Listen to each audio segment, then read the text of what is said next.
saya pikir agak berat tapi asik gitu. Ya kan, bareng narasumber-narasumber luar biasa kita pada malam hari ini. Ada dari politisi, ya kan, ada juga dari praktisi, ada juga dari sisi sudut mahasiswa untuk materi kita pada malam hari ini. Langsung aja kita panggil narasumber pertama, Bapak Om Budiono dari politisi kita yang pertama. Dan selanjutnya narasumber kedua kita Bapak Eko Widiarto dari Advokat dan Kurator. Yang terakhir nih nggak kalah oke dari mahasiswa kita. Ini namanya Bapak Tulis ya, Mas Syahrul ya. Kita maju bertemu tangan untuk Mas Syahrul.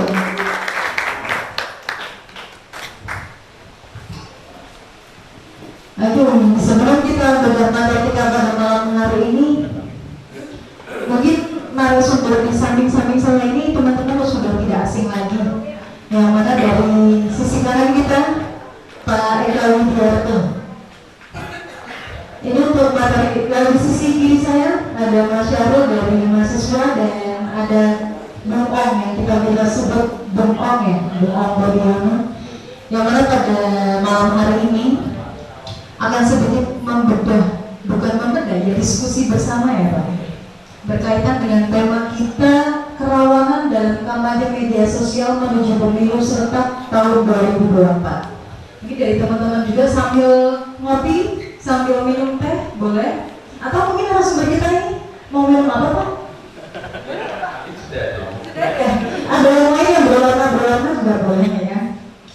Oke, kita tanya dulu ini untuk dari sisi politisi dulu ya, karena ini berkaitan erat dengan pemilu yang mau tiba di tahun 2024. Mungkin untuk semua narasumber aja tentang kampanye.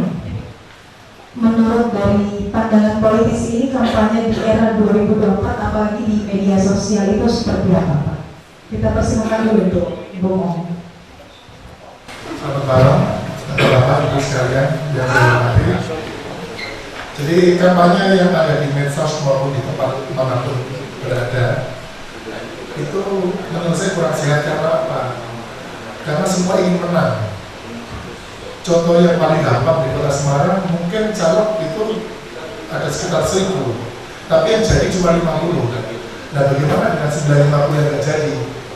Pasti mereka juga ingin menang.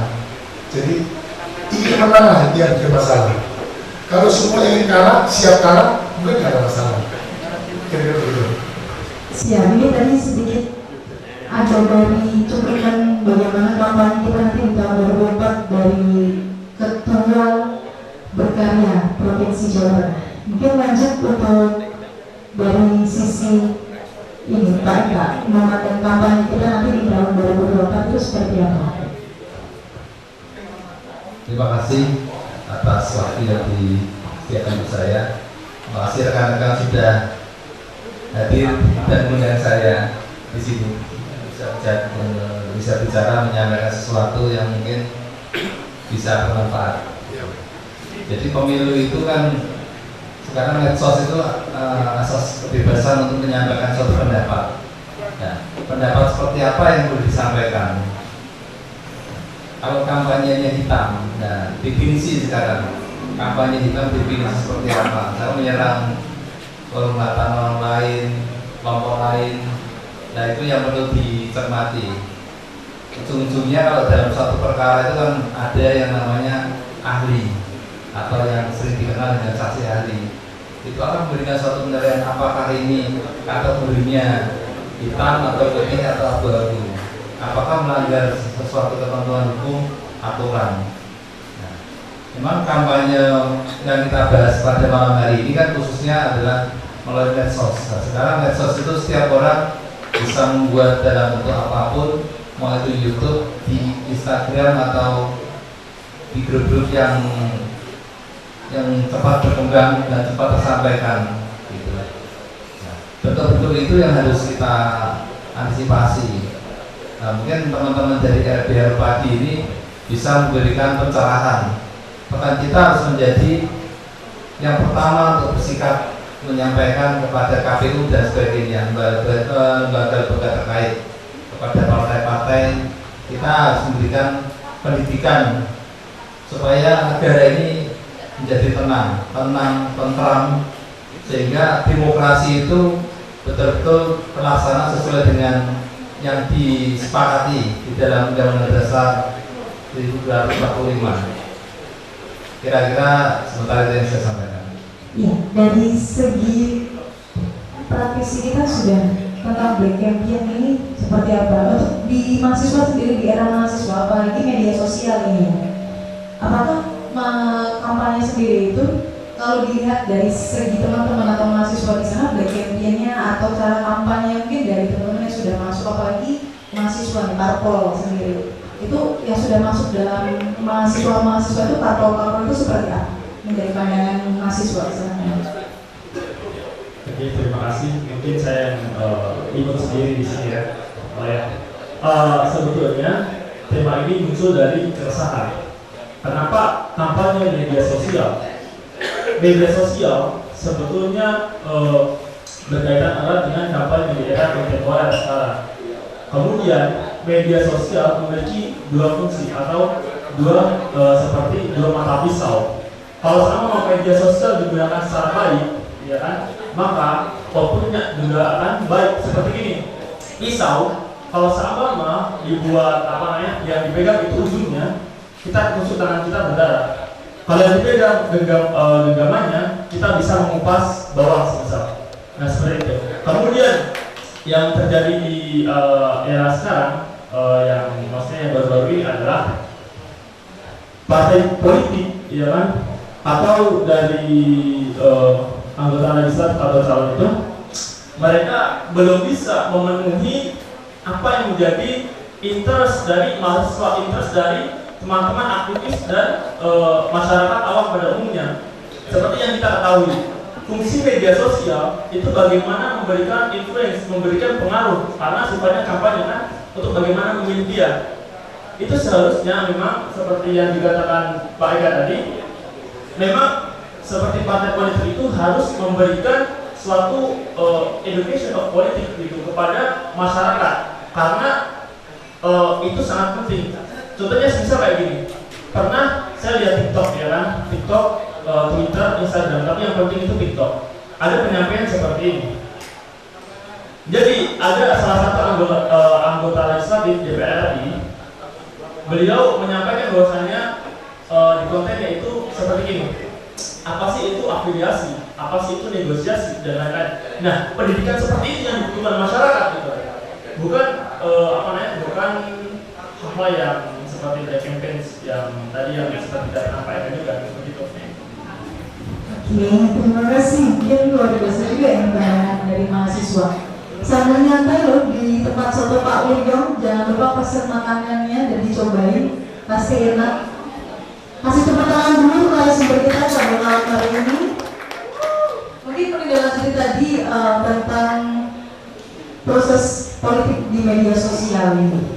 Untuk politisi kita nih dong, di Undang-Undang Nomor 23 tahun 2018 tentang kampanye ini kan juga mengatur paling banyak adanya 10 akun dalam bermedia sosial untuk satu calon politik, mungkin seperti itu. Nah, di partai sendiri yang Bapak kami sekarang, proses daripada bermedia sosial ini untuk mengkampanyekan dirinya, apakah menggunakan buzzer atau seperti apa Pak?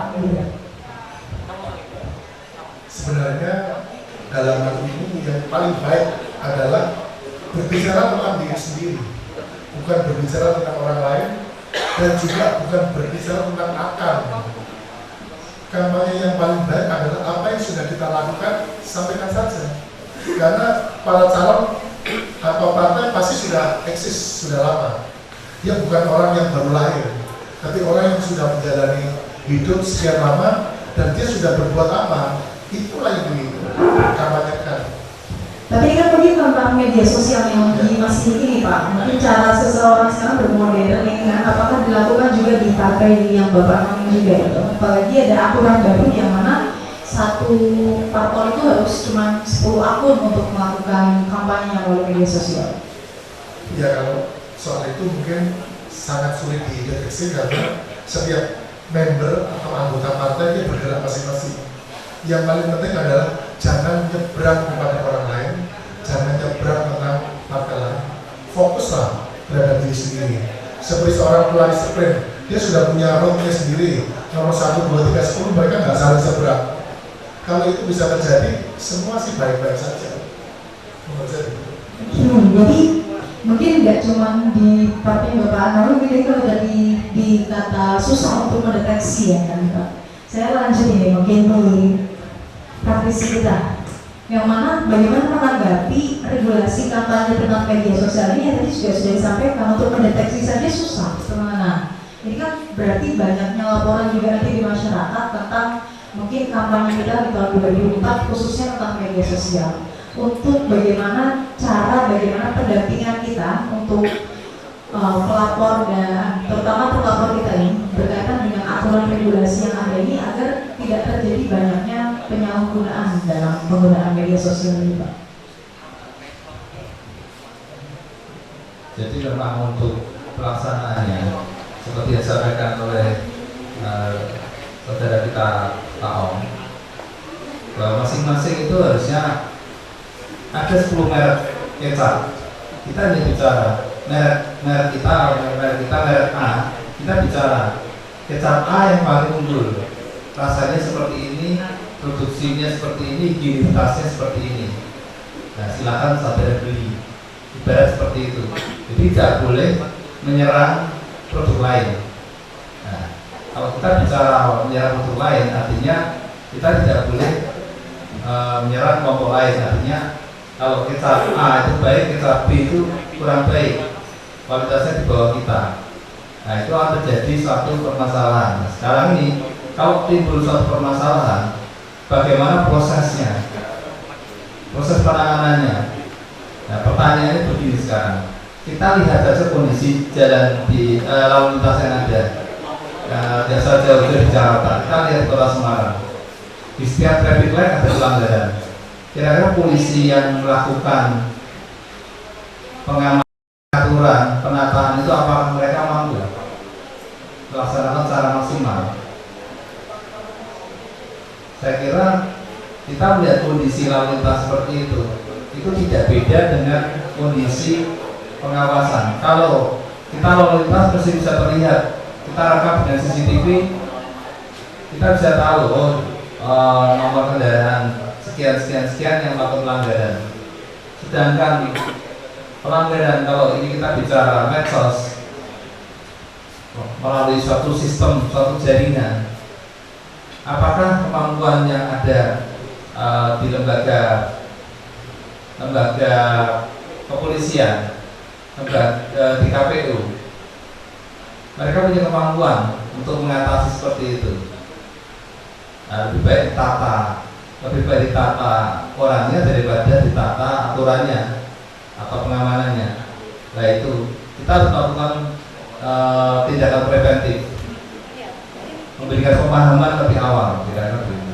Iya, mungkin tadi ada yang mengkritik ya, mungkin ditata orangnya daripada aturannya ya Pak. Lalu kalau soalnya ditata orangnya, tapi aturannya sendiri belum jelas regulasinya seperti apa Pak? Menata orang-orangnya ini politikanya. Nah, saya kira ini perlu persiapan. Sampai saat ini kayaknya saya belum lihat ada kesiapan. Karena yang lebih mempersiapkan adalah partai-partai atau mereka yang siap mencalonkan. Tapi secara kelembagaan negara ini belum siap, apalagi kalau bicara pengaturan seperti itu kan membutuhkan dana, biaya yang tinggi. Nah, dengan kondisi ekonomi saat ini apakah tidak menimbulkan satu masalah baru gitu? Itu permasalahannya. Kalau kita bicara harus dibutuhkan ini kita tinggal bicara, tetapi ini tidak sekedar bicara, ini teknis pelaksanaan, kesiapan sekarang. Kalaupun anggaran itu ada, apakah tim-tim IT yang punya keahlian tertentu itu memenuhi syarat, punya kemampuan?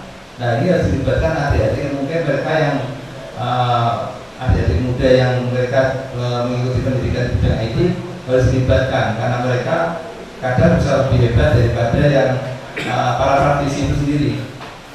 Nah, ini perlu masukan kepada pemerintah, kepada stakeholder yang melakukan yang masuk untuk melakukan sesuatu yang terlibat di dalamnya. Itu perlu segera diantisipasi. Nah, ini perlu disuarakan, disampaikan supaya ada respon. Jadi kan kita bicara sebab akibat. Kalau kita tidak menyuarakan, tentu tidak ada respon. Gitu. Oke, berarti mungkin tentang penggunaan media sosial dalam berpolitik ini, kalau saya tangkap tadi berarti lebih kepada anak muda yang mungkin lebih ini ya, yang lebih bisa menggunakan media sosial itu untuk menggait anak muda, begitu Pak? Ya, harusnya sejak muda, anak-anak muda itu lebih kreatif, harus kita libatkan. Mari kita lihat dulu ini mahasiswa yang dari praktisi kita. Apakah mungkin dari mahasiswa sendiri itu sudah untuk diajak berpolitik, mungkin ambil satu parpol atau apa yang ternyata juga mengarah bagaimana cara penggunaan media sosial secara maksimal? Coba mungkin sudah ada belum gitu kan? Sudah mau tahun 2024, apalagi anak muda dalam media sosial. Ya, sebetulnya terdapat anak muda yang memang bergabung di partai politik, ya kan, dan dia paham apa orientasinya masuk di situ. Dan ada orang yang tidak paham kenapa dia harus masuk ke partai politik, ya kan. Biasanya anak-anak muda yang masuk di situ biasanya membantu bagian kreator, copywriter dan lain-lain. Tetapi anak muda sekarang, kalau sekarang yang programnya bagus adalah programnya Bawaslu dari tapi yang bagus itu yang kemarin saya dapatin adalah Bawaslu datang itu melibatkan anak-anak muda terutama mahasiswa. Kemarin itu ada training di Magelang, ya kan, sama di Tegal, yang memang bagaimana membentuk anak muda yang kritis. Kan memang seharusnya mahasiswa itu memiliki pemikiran rasional, analitis, kritis, universal, sistematis, dan objektif. Itu wajib dimiliki oleh mahasiswa. Kemudian daripada itu, tugas dari kemarin Bawaslu untuk mencetak kader SKPP itu, mantan alumni sekolah Bawaslu itu, nah itu untuk menjadi pengawas ini. Makanya kemudian kalau Pak Om ini kemudian terjun dari perspektif partai politik, memang Bawaslu saat ini mengajak dan mengembangkan anak-anak muda, ya kan, untuk mengawasi di sejak dini partai politik itu. Jadi ketika semisal ada kesalahan dari partai politik A yang menjatuhkan lawan politiknya, nah itu nanti kita sidak dan kita laporkan kepada ini Bawaslu kabupaten atau Bawaslu kota terkait. Nah itu. Kemudian daripada itu, ini Bawaslu ini kan mengantar ya, Mbak Oki ya. Seperti ini, semisal dari partai A, ya kan, membicarakan tentang atau menjatuhkan partai B. Kemudian itu disebarkan di WhatsApp, ya kan. Kemudian dibaca ibu-ibu yang suka beli sayuran, ya kan. Kemudian disebarkan ke tetangga-tetangganya. Yang paling ampuh marketing di Indonesia adalah mulut dan mulut. Itu paling ampuh, ya kan. Nah itu yang harus kita waspadai. Jadi begitu. Jadi kita harus preventif gitu, daripada protek tentunya. Oke, mungkin itu berarti dari sisi media sosial penggunaannya. Kita kembali kepada politiknya sendiri, Bung Ong ya. Itu kan hanya sekedar aturan. Tadi mungkin Bung Ong sudah menjelaskan aturan berpolitik melalui media sosial. Yang terpenting kan yang sebelum-sebelumnya tidak usah diajarin lah bermedia sosial tuh juga yang bersangkutan sudah tahu bagaimana cara dia harus apalagi terbiasa sudah berpolitik ke lapangan, tidak harus dari media sosial saja. Tapi aturan kita ini nomor 23 tahun 2018 tentang pemilu itu mengatur bagaimana akun kita ini harus didaftarkan. Nah, kita mau aturannya sendiri apakah di parpol itu sudah terlaksana dengan baik atau seperti apa? Untuk akun cukup sulit sih. Yang didaftarkan mungkin seperti aturan, tapi dalam pelaksanaan di lapangan tidak. Semua ingin menang. Yang jadi masalah di negeri kita, semua ingin menang. Sementara yang jadi juara cuma sedikit. Lalu yang lain bagaimana? Akan menggunakan segala cara. Segala cara ini yang salah. Salahnya di mana? Kita ini hidup di negeri Indonesia yang sudah dapat falsafahnya, falsafah Pancasila. Sudahlah, kita nggak usah banyak teori, yang penting semua kehidupan berpolitik dan kehidupan yang normal kembali aja ke Pancasila. Pancasila itu apa? Penerima, apa susahnya? Berketuhanan, berperi kemanusiaan, bersatu, bermufakat, dan berkeadilan. Tidak susah sebenarnya. Tidak usah banyak teori, tidak usah banyak aturan. Asal semua pemain politik partai paham Pancasila, negeri ini damai. Kita berpolitik, berpartai ingin menang, tapi bukan saling menghancurkan. Buat apa saya menang tapi Mas di sebelah saya hancur? Apa yang dibanggakan dengan kemenangan itu? Asik ya, sepertinya ini kan dari pihak politikus ini kita nggak usah banyak aturan, yang penting kita dasar aja Pancasila gitu ya. Nah, di samping kita ini sudah ada ini ya Bapak ya kan, praktisi kita ya kan yang berkaitan perbedaan aturan ini kan. Apakah setuju nggak Pak ini dari politikus kita mengatakan biasanya nggak usah banyak aturan kan? Ya, yang penting bagaimana di masyarakatnya gitu ya. Bagaimana, apakah memang itu tidak diperlukan atau seperti apa? Jadi begini, di Indonesia ini kan jelas yang tertinggi diawali dari proklamasi, kemudian Undang-Undang Dasar 45. Dari Undang-Undang Dasar itu dijabarkan lagi menjadi undang-undang, peraturan pemerintah dan peraturan pelaksanaan lainnya, terus peraturan di bawahnya. Semuanya betul yang disampaikan oleh Pak Ong.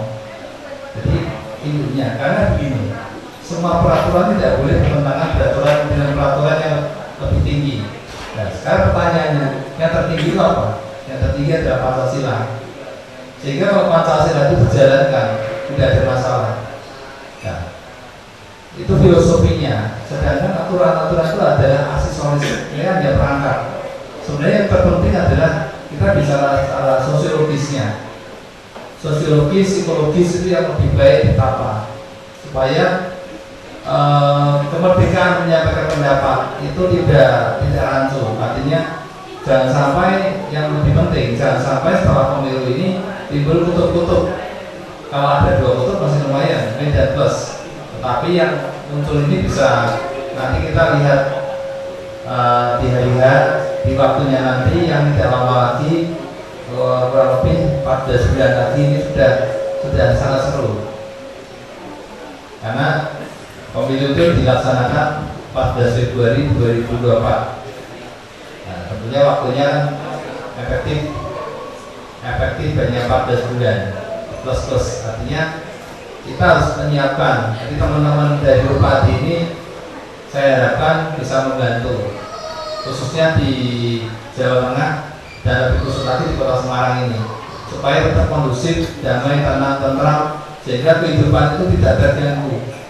Justru kita harus mengambil sisi positifnya. Dengan adanya pemilu nantinya akan terjadi ada sesuatu yang lebih laku, misalkan order terhadap kaos untuk kampanye, topi kampanye, dan kelengkapan kampanye yang lain, itu akan meningkatkan perputaran ekonomi yang diharapkan itu. Tetapi jangan menimbulkan satu konflik di antara masyarakat itu sendiri. Itu yang lebih penting. Yang menjaga kebersamaan, persatuan yang disampaikan oleh Pak Ong itu semua sudah ada di dalam Pancasila itu sendiri. Sehingga harus yang itu harus kita jaga, kita pertahankan. Nah, filosofi yang ada itu harus berjalan gitu.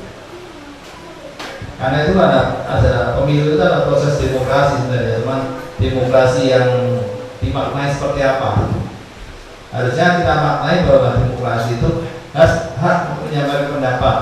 Tujuannya apa? Untuk kemajuan bangsa dan negara, bukan untuk mencapai atau terjadi perpecahan. Itu yang mungkin lebih penting yang harus kita pikirkan. Oke, baiklah. Ini mungkin diskusi kita semakin memanas ya. Mungkin dari teman-teman juga sudah ada yang ingin ditanyakan oleh narasumber kita. Udah gini-gini ya. Kita langsung aja mungkin lanjut tanya jawab. Karena menuju 2024 ini adalah pemilu serentak ya kan. Ya, ini juga dari praktisi. Oke, silakan. Terima kasih. Assalamualaikum warahmatullahi wabarakatuh. Salam sejahtera bagi semua. Om Swastiastu. Nah, ini agak tertarik dalam tema ini, terutama dalam kampanye media sosial menuju pemilu serentak 2024. Kalau kita mencermati apa yang dimaksud dengan kampanye media sosial, ini kan ada berapa calon, pasti berapa partai pasti punya ada calon, ya kan? Kita lihat dulu, calon itu seperti apa? Ada partai besar, ada partai menengah, ada partai kecil, seperti itu. Mereka dibagi di provinsi Jawa Tengah dan per dapil di kabupaten dan kota. Mereka semuanya berhubungan untuk mendapatkan suara terbanyak, itu logis. Nah, pertanyaan saya, ketika mereka kampanye di media sosial, mereka melakukan pencitraan. Berapa persen sih pencitraan yang dilakukan di media ketika mencari simpati? Lah, ini juga berkelanjutan juga ketika mereka turun ke daerah pemilihannya. Mereka harus berkompetisi, bersaing. Belum partainya, belum rival lawan partainya. Pertanyaan terjadi ketika terjadi hujan lokal, money politik. Nah, ini kita tidak menutup kemungkinan apa yang terjadi ketika mereka bermain politik, money politik. Nah, kadang sifatnya hujan lokal, hanya daerah-daerah tertentu. Ada juga yang mereka membagi. Nah, pertanyaannya, ketika money politik terjadi, apa yang terjadi? Sedangkan kita mencermati caleg, bedanya apa sih caleg dengan PLKB? Kalau saya bilang PLKB itu kalau jadi pasti lupa, kalau caleg jadi pasti lupa kan gitu, karena PLKB lupa pasti jadi kan gitu. Nah, kita mencermati seperti itu, gitu, fenomena seperti itu. Apalagi ini kan besok kampanye legislatif presiden, lebih parah lagi presiden. Ini aja sudah atmosfernya sudah panas kan gitu kan. Ini partai besar sudah persiapan seperti itu. Pertanyaannya, kesiapan kita seperti apa sih? Bukan saya jujur ya, saya nonton bisa. Cuma kadang-kadang mencermati fenomena-fenomena. Saya pikir ya memang ini sebentar lagi sudah atmosfer panas ya. Sebentar lagi sudah panas, apalagi untuk persiapan untuk pemilu ini. Benar-benar hebat. Bahkan saya pernah teman saya nyalek itu sudah persiapan 2M. Saya pertanyaannya, kalau 2M itu kalau jadi, kalau nggak jadi apa? Kan gitu pertanyaannya. Pertanyaannya apa yang mereka harap ketika mereka jadi calon? Satu, hanya harapan mereka dapat proyek dari pemerintah. Itu alasannya mereka. Bukan masalah mereka membuat aturan-aturan, bukan itu. Gimana bisa dapat proyek dari pemerintah? Nah, pertanyaan saya, inilah yang kadang-kadang kita cermati fenomena-fenomena seperti ini. Ada nggak persiapan kita menghadapi fenomena ini? Saya tanya, ada kesiapan? Saya rasa belum ada kesiapan sama sekali. Kemarin sudah tetapkan undang-undang untuk pemilihan pemilu sudah disiapkan. Pertanyaannya, gimana yang di bawah? Sosialisasinya seperti apa? Pemilihannya seperti apa? Bakat caleg yang diusung nomor urutnya berapa? Nah, inilah kadang-kadang seperti ini kita cermati. Apalagi yang saya khawatirkan adalah hujan lokal. Inilah yang kita cermati, money politik yang terjadi. Nah, inilah kita mengantisipasi ini. Kalau kerawanan kalau di media sosial mereka yang pencitraan kok, pencitraan, black campaign, seperti itu aja. Tapi yang rawan itu ketika mereka turun di daerah pemilihannya. Lah ini, kadang-kadang kita terlena dengan ini. Nah, ini mungkin harapan saya, setidaknya mungkin Bang Om dari partai mana Pak? Berkarya terus. Nah, saya pengennya besok itu apalagi dari Pak Presidennya bisa satu harapan saya, jujur. Jangan satu kedua, jangan menipu rakyat. Itu aja Pak harapan saya. Satu, jujur, jangan menipu rakyat, sudah harapannya. Jadi pertanyaan ini udah menohok ya Pak? Memberikan angka dalam satu parpol ini, jadi mungkin harus diklarifikasi ya. Mungkin pertanyaan saya sudah saja cukup. Iya, karena sudah mengarah kepada praktis ya, silakan. Maaf, naiknya saya jawab ya. Karena saya praktisi. Jadi kalimat jujur ini sangat universal. Yang paling penting adalah negara harus memberi judul yang tepat.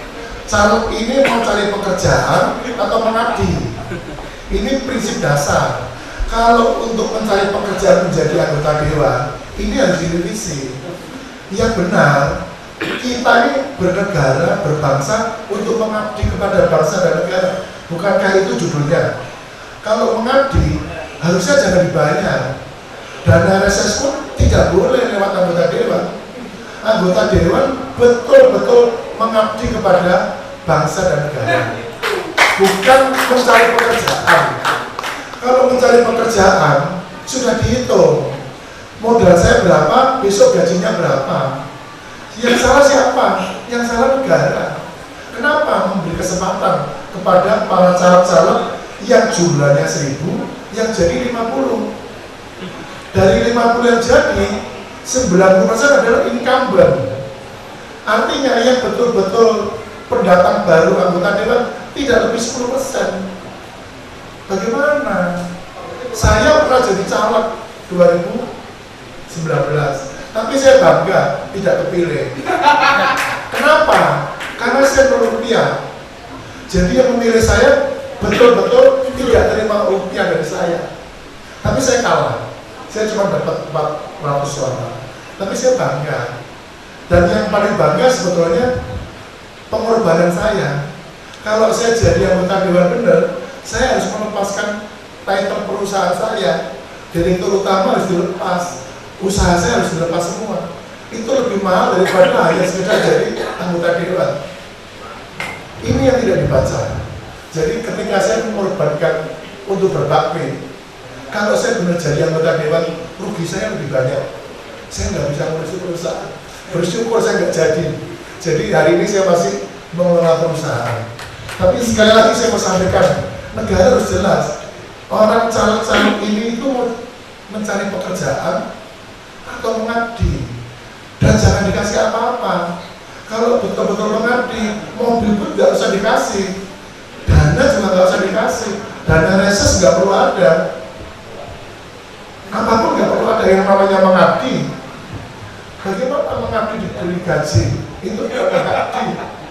Jadi gebrakan juga ini ya dari ketua Provinsi Jawa Tengah partai-partai berkarya. Tapi jangan salah Pak, bisa saja ini menjadi satu statement Bapak yang barusan ini. Jadi yang bakal disoroti oleh caleg-caleg karena Bapak anggota dewan yang sekarang menjabat, ya kan? Yang mana semua itu dengan pengabdian, ya kan? Jadi Bapak rasa senang, ya kan? Menambah sekali nih Pak. Kalau itu terjadi, nggak mungkin saya mengeluarkan uang untuk mencapai pengabdian. Dan reses kan juga dikembalikan untuk rakyat Pak. Nah, tapi kan mengatakan harus jujur. Jujur itu universal. Nah, bagaimana ini cara mengakomodir bahwasanya dana reses saja didapatkan, ya kan? Itu juga dikembalikan ke rakyat lagi untuk menampung aspirasi mereka. Kalau dibilangkan, berarti pakai kantong siapa nih Pak nanti kan? Tidak. Mengabdi itu tidak harus dengan uang. Oke. Hari ini saya juga sudah mengabdi kepada LBH Padi. Saya nggak keluarin uang. Siap. Pak Haji Kiai Haji Suratko tadi juga mengabdi dan dia juga nggak bayar. Jadi mengabdi tidak ada rupiah. Kalau saya dikasih dana dari negara untuk diberikan kepada konstituen saya, untuk apa? Negara apa kaya? Kok semua anggota dewan dikasih duit? Cari sendiri-sendiri. Tapi dewan itu konteksnya wakil rakyat ya Pak. Begitu kan Pak? Benar nggak Pak? Kalau benar kalimat itu luar biasa, saya menghormati. Wakil rakyat itu artinya setiap rakyat ada kesulitan, dia hadir. Pertanyaannya, apakah benar? Jangankan negara terlalu besar, anggota dewan apakah hadir di setiap keluarga atau kampung yang sedang mengalami masalah? Kecuali anak dan adik Jadi sendiri. kayaknya satu-satunya calon anggota dewan yang merupakan anggota dewan sendiri. Ini ada lagi kata lagi teman-teman. Ada lagi tambahan mungkin? Pertanyaan? Oke, boleh.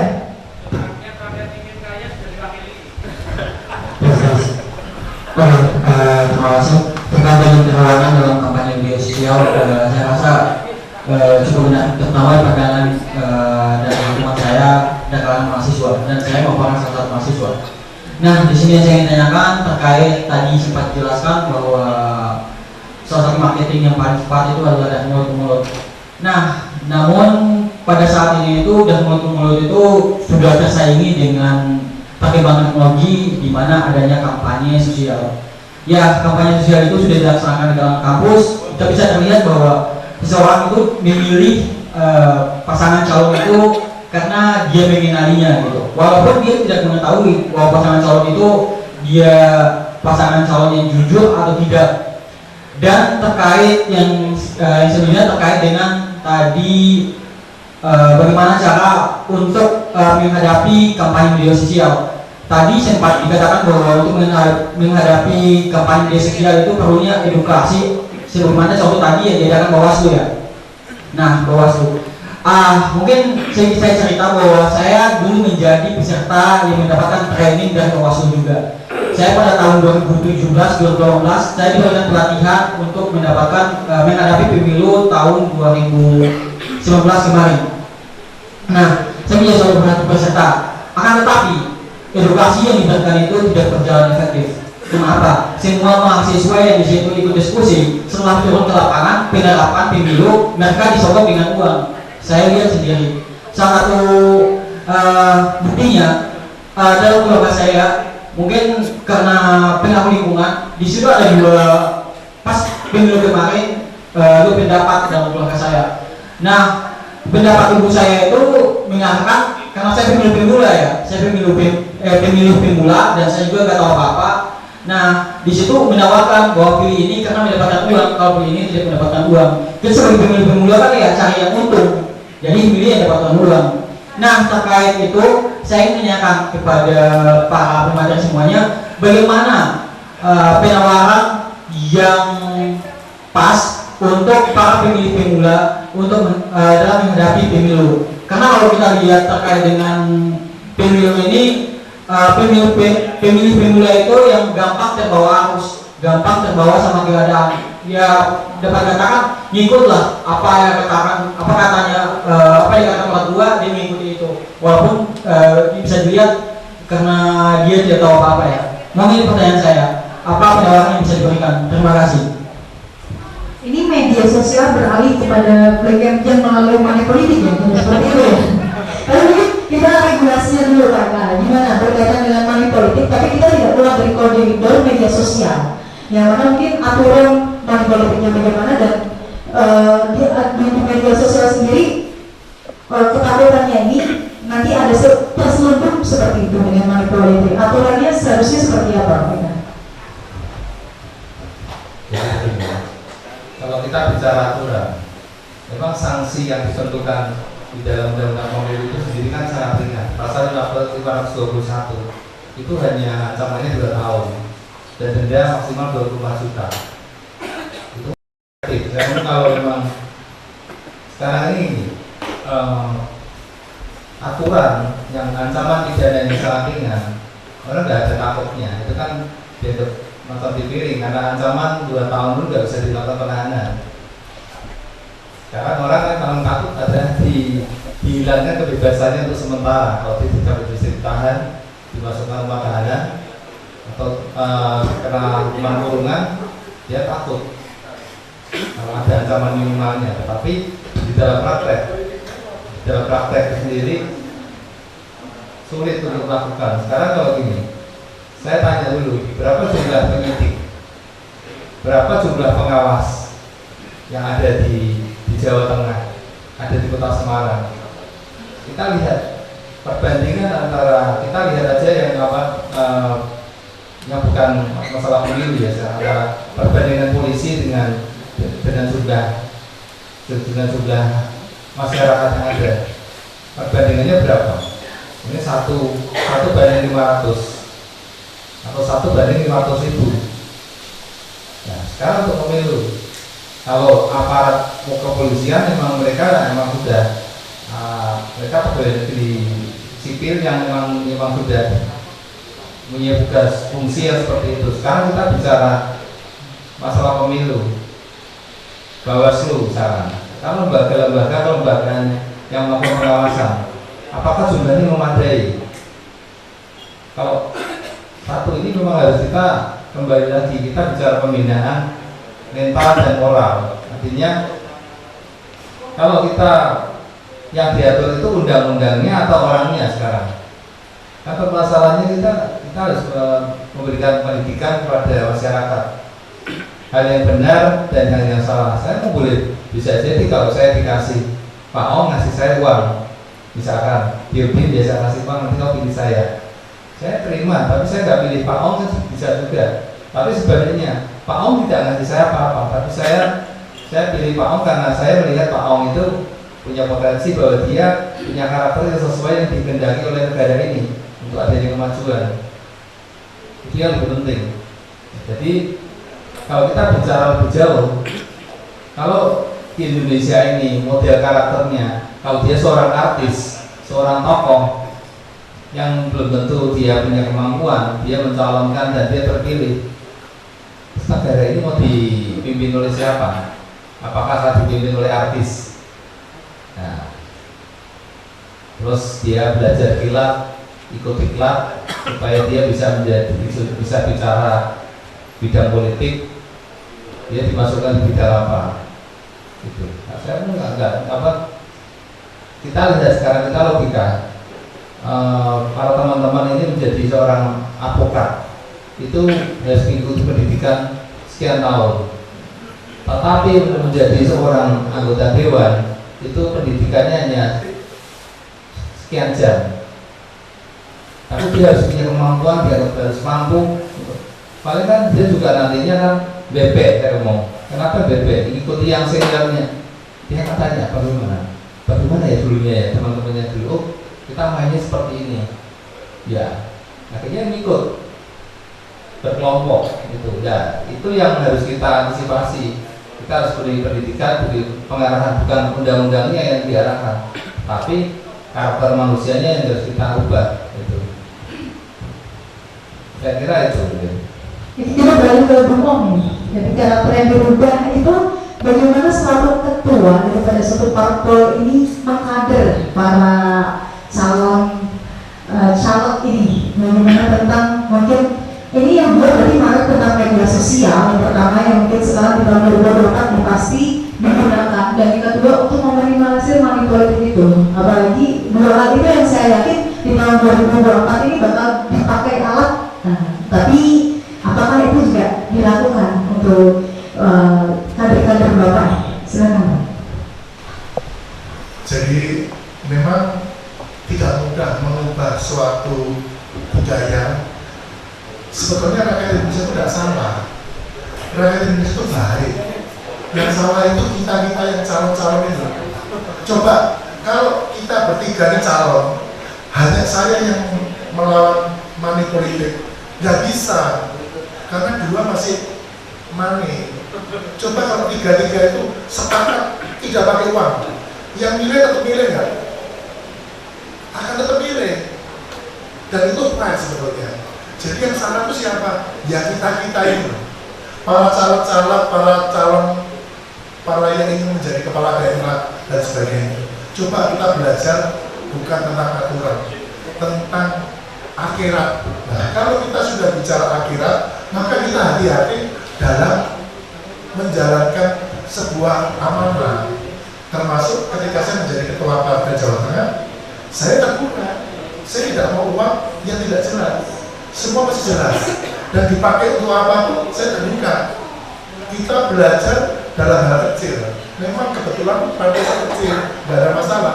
Seperti Pak Kiai Haji mengatakan, tidak penting kamu berbuat apa, yang penting burung pipit tahu kamu melangkah kemana. Itu yang paling penting. Saya ingat Bapak Haji Surata. Jadi bukan berapa besar yang kita sudah lakukan, tapi kamu sudah berpihak kemana. Saya partai kecil, tapi saya berbuat besar. Saya tidak ada cerita uang di dalam organisasi saya. Saya cari uang untuk partai, tapi dengan cara yang benar dan dikeluarkan dengan cara yang benar. Oke, Bapak, harapannya sendiri untuk regulasi berkampanye yang sehat, terutama di media sosial, dan meminimalisir money politik sendiri itu di partai itu seperti apa? Yang pertama, kita harus punya prinsip dasar. Prinsip dasarnya apa? Siap kalah. Kalau kita mental kita sudah siap kalah, maka cara bertarung kita akan lebih sopan. Kalau kita sudah ingin menang itu identik dengan serakah. Kalau sudah serakah, satu di tangan burung, di tangan kurang, kepingin 10 burung, akhirnya lepas semua. Karena ingin menang. Ingin menang itu sebetulnya racun. Walaupun kalimat ini tidak baik buat seorang petarung. Kalau bertarung kok siap kalah, ya itulah. Kalau kita siap kalah, mainnya elegan. Kita nggak akan melukai teman-teman. Apakah seluruh Indonesia itu bukan saudara kita? Saudara semua. Untuk apa saya mesti mencederai Pak Eka, Mas ini? Nggak perlu. Nggak. Saya hanya akan bercerita masa lalu saya, bukan masa depan. Masa depan itu nggak usah dibuat kampanye. Akan itu jangan dipercaya. Akan itu baru belum terjadi. Tapi kalau kemarin, past sudah terjadi, itu yang harus dipercaya. Caleg-caleg atau para pemimpin nggak usah lihat janjinya, itu baru akan. Lihatlah apa yang dia sudah perbuat. Kalau dia perbuat untuk bangsa dan negara ini betul-betul fenomenal, orang ini layak dipilih. Tapi kalau tidak berbuat apa-apa, pasti kalau dia jadi pun dia tidak berbuat apa-apa. Uang untuk diri sendiri aja dia tidak berbuat apa-apa, apalagi ketika jadi wakil rakyat yang mewakili 5.000 orang, mewakili diri sendiri aja tidak berbuat apa-apa. Bagaimana dia bisa mewakili 5.000? Apalagi jadi kepala daerah yang mewakili 2 juta di Kota Semarang. Dirinya sendiri aja nggak cukup diwakili kok. Berani-beraninya mewakili 2 juta orang. Hebat banget. Ya kira-kira kalimat saya past tense, bukan future. Asik ya, dan mungkin suatu saat kita bisa panggil wakil DPRD untuk bisa berbagi dengan kita berkaitan statement daripada ketua kita ya, ketua dari Berkarya, ya kan? Banyak salah satunya mungkin juga perlu ada salah satu komentar lain dari anggota DPRD kita, wakil rakyat yang lain ya, kayak gitu. Pak Eka, harapannya untuk regulasi sendiri, bagaimana aturan kita untuk meminimalisir bagiannya sendiri, terutama di media sosial yang ini mungkin banyaknya buzzer seperti itu, dan mungkin ketakutannya adanya juga manipulasi lewat media seperti itu, Pak. Bagaimana harapannya untuk regulasi kita, terutama untuk peneliti kita yang membuat aturan itu sendiri?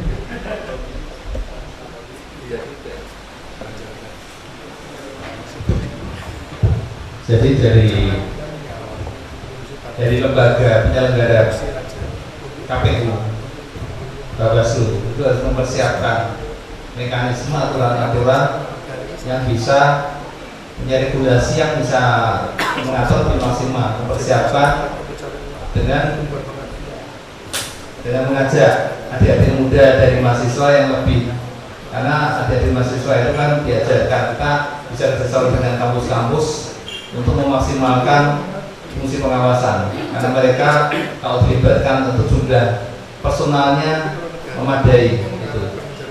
Tapi kalau hanya kita bicara kelembagaan dalam waktu singkat, saya mau yang paling cepat digerakkan adalah mahasiswa, karena dia, mahasiswa rata-rata punya kemampuan lebih sehingga bisa cepat maksimal. Tapi kalau harus segera itu dilaksanakan. Tapi kalau kita menunggu hamil sekian, saya mau nggak cukup waktu, karena sekarang ini sudah mulai, belum waktunya kampanye, tapi sudah mulai kampanye. Itu bagaimana pengaturannya? Apakah ada pelanggaran atau tidak? Belum, aturannya belum ada, regulasinya belum dibuat, bagaimana bisa dilanggar? Gitu. Ya, mungkin dari mahasiswa sendiri nih menanggapi dan harapannya untuk kampanye kita nanti di tahun 2024, perannya sendiri untuk kampanye kita dan harapannya untuk teman-teman mahasiswa itu seperti apa? Sebetulnya di Indonesia itu, Pak, sebetulnya di Indonesia itu high cost politik yang mahal gitu. Jadi yang mahal, saya pernah ikut survei, kemudian saya turun lapangan, saya tanya ke masyarakat, ya kan, waktu di kedatangan survei, mau berapa Pak? 100.000, 50.000, 150, kan dari sini, ya kan? Maunya yang tertinggi. Itu. Yang pertama, kalau kita menghadapi problematika seperti itu sudah mengakar. Itu harus diperbaiki bagaimana kita mengatur paradigmanya. Bagaimana kita memberikan sosialisasi, terutama untuk kaum mahasiswa. Kemudian untuk menjawab pertanyaan tadi, yang memang harapan kemudian Bawaslu, ya kan? Bawaslu akhir-akhir ini memang menggentarkan sesuatu namanya, ya kan? Tim cyber Bawaslu itu diambil dari alumni SKPP. Makanya di situ itu keefektifannya itu anak muda terutama di daerah Jawa Tengah itu digerakkan supaya bagaimana memantau partai politik, ya kan, dan lain-lain. Itu kemudian kalau ditemukan pelanggaran maka bisa dilakukan oleh Bawaslu setempat. Kemudian daripada money politik, ada case di Bawaslu Kudus, ya kan. Saya pernah berdiskusi dengan orang Bawaslu. Gini, sebetulnya kayak semisal money politik itu dia terstruktur. Jadi bisa lihat pimpinan apa namanya, pimpinan kayak RT, RW dan lain-lain, ya kan, atau kawan-kawan, ya seperti itu Pak. Nah kemudian Pak, dari Bawaslu sendiri itu kan dari pihak Gakumdu juga susah menemukan itu bukti di lapangan. Nah itu problemnya. Sebenarnya kita tuh sudah lihat di depan mata Pak, ini ngasih uang gitu. Untuk cari buktinya itu loh, yang di situ, yang harus kita pahami, dan itu tanggung jawab mahasiswa sebetulnya, tanggung jawab saya juga, tanggung jawab teman-teman mahasiswa juga. Makanya manusia dibekali akal itu kan untuk berpikir, ya kan, bagaimana bisa memperbaiki Indonesia supaya kedepannya lebih maju, lebih baik lagi. Benar kalau kata Pak Om itu, kita niatnya kalau kita masuk ke legislatif atau eksekutif, kita niatnya mau cari uang atau mau ngabdi, ya kan? Ada salah satu bupati, ya kan, bupati, ya kan, menyesal nyalon bupati karena gajinya dikit. Uangnya habis. Itu bagaimana ceritanya? Karena dia nggak paham esensi saya nyalon itu apa dan outputnya itu apa, gitu. Ini untuk maju bersama loh. Wakil rakyat itu bukan hanya nama gitu, atau orang-orang DPR atau orang-orang pejabat itu wakil rakyat untuk mewakili ini wakil Indonesia yang kaya. Jadi orang-orang miskin itu sudah diwakili. Berarti rakyat Indonesia itu kaya. Dilihatnya dari mana? Wakil rakyat, gitu kan? Nah itu kita semua bertanggung jawab untuk memperbaiki paradigma masyarakat. Itu tanggung jawab kita bersama. Backgroundmu, dosen, backgroundmu apa, polisi, tentara atau apapun itu tugas kita bersama. Begitu. Harapannya kedepannya kita bisa bahu-membahu untuk memajukan Indonesia, terutama ini menyongsong Indonesia Emas 2045. Terima kasih. Yes, menuju menyongsong Indonesia 2045, luar biasa kali ya. Oke, mungkin pada malam hari ini cukup dulu kita diskusi kita yang akan tersambung di next diskusi. Ini ada sedikit pantun, jalan-jalan ke Semarang, jangan lupa mampir ke Soto Hiryap. Kalau malam hari kalian pernah senang, beri dong tepuk tangan. Ayo kita ketemu lagi di next diskusi bersama Baru dari MPP. Terima kasih juga untuk manajer kita, Bapak Agung Cahyono, dan segenap semua sponsor yang telah memberikan ruang untuk diskusi kita di sore hari ini. Terima kasih. Wassalamualaikum warahmatullahi wabarakatuh.